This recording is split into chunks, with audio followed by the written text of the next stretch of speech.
Hiya, I'm Skelly Sinful, your big bro, an Omega ranked top 100 player, and I'm here to talk about an upcoming character for Dissidia duellum.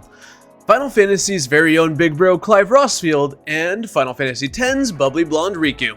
Both are scheduled to drop with the new season on April 28th. That means they will share a banner and you potentially have the ability to get both of their abilities.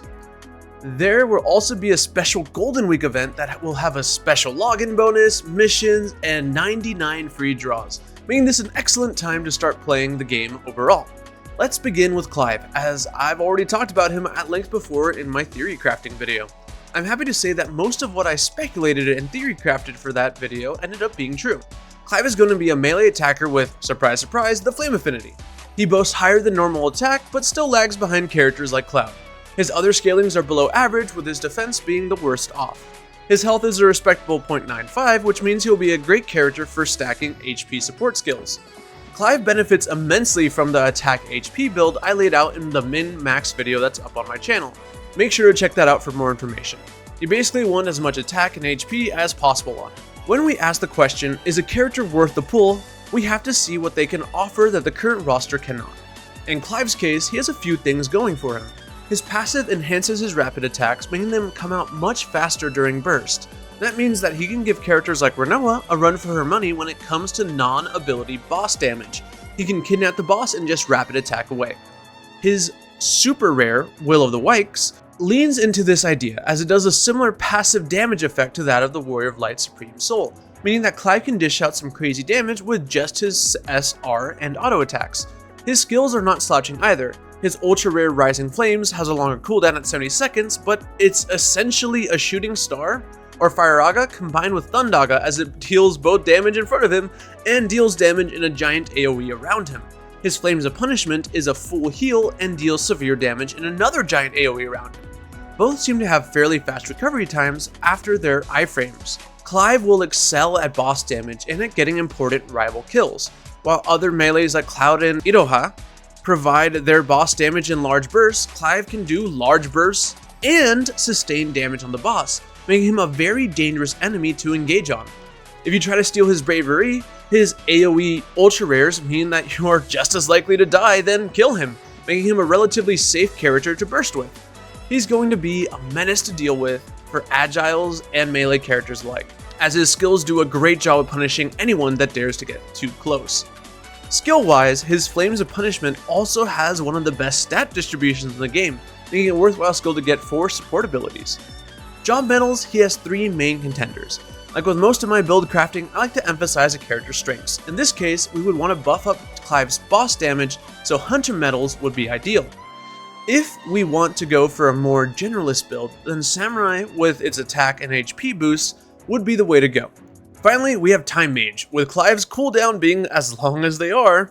Being able to shave off like 11 seconds from his 110 second severe damage you are with a full heal is kinda huge, especially because this also would be a general cooldown reduction to all of his other abilities as well. Now on to Rikku. Rikku is a support, meaning she has very little competition in what she can offer the team. Similar to Cryle, Rikku specializes in healing and bravery gains. Her Healing UR is a group-wide renew that also provides a shield equal to the ally's max HP. Unlike Cryle's Healing UR, this skill will always bring some value to the team as the max HP shield persists, similar to Balthier's Fires of War. This means that if Rikku uses Mega Vitality to save one teammate, it will also provide that shield to everyone else on the team, even the Agile who's at full health breaking crystals. If it was Cryle, the regen heal would have been wasted on the Agile. But for Rikku, everyone gets value. Riku's Quartet UR lets her copy her bravery to her teammates, meaning she can instantly make them have 9,909 bravery, even if they just finished bursting. This can allow characters like Clive to have sustained boss DPS and allows for things like chain bursts when an ally gets picked. One thing to note about Rikku is that thanks to her scaling, she doesn't really benefit from the most common support abilities in the game. She desperately wants HP and defense, as her job is to stay alive and buff the team as much as possible. In order to do this, she requires a pretty specific build that most people will simply not have much egg investment in. Job medal wise, she also has 3 main options. First and foremost, she has Time Mage. Rikku is defined by her 2 90-second cooldown URs, so making those skills 80 seconds can swing fights in her favor dramatically. Next we have Ninja with its attack and movement speed boost, or Thief for just its movement speed. Your goal as Rikku is to survive. Her abysmal HP scaling makes this pretty tough, but with extra speed, she can make it work more than most of the cast. Just run away from your enemies. If you have teleport, you can use that to quickly get away. You want to be able to copy your bravery and heal as much as possible. Her grenade, which is her rare skill, is a ranged knockup with a little backstep, and her super rare is a large AoE that will almost certainly get replaced by the new General UR.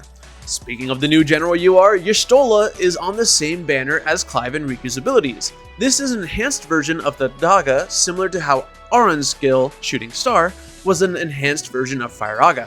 This ability will be a big ol' AoE around the caster and will deal considerably more damage than Thundaga as well. This will slot into many characters' kit, but I imagine Agiles like Lightning, and especially Onion Knight, will really enjoy how fast this skill can clear crystal camps. This is also a decent substitute for skills like Kryle's damage UR, just in case you haven't managed to roll it yet. Overall, this banner is offering some pretty great skills and unique kits. Clive's unique passive makes him a sustained boss damage powerhouse, and Rikku's healing and utility is decently strong. Their ability banner is also offering one of the best AoE skills in the game, and can be used by pretty much any of the cast. All in all, I think this banner is worth pulling on if you really want to play Clive or Rikku, or even if you just want the super powerful General UR. Personally, I'll be rolling for Clive and accepting my Rikku skills I get with grace.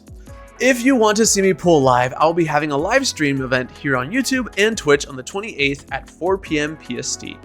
I'll be decked out in full Clive cosplay to hopefully appease the gacha gods. We have hundreds of pulls lined up, so it will be a really fun gacha time. What are your pulling plans? If you enjoyed the video, I would appreciate it if you dropped a like and subscribed. Next video will be the patch breakdown for 1.3. See you guys real soon. Goodbye!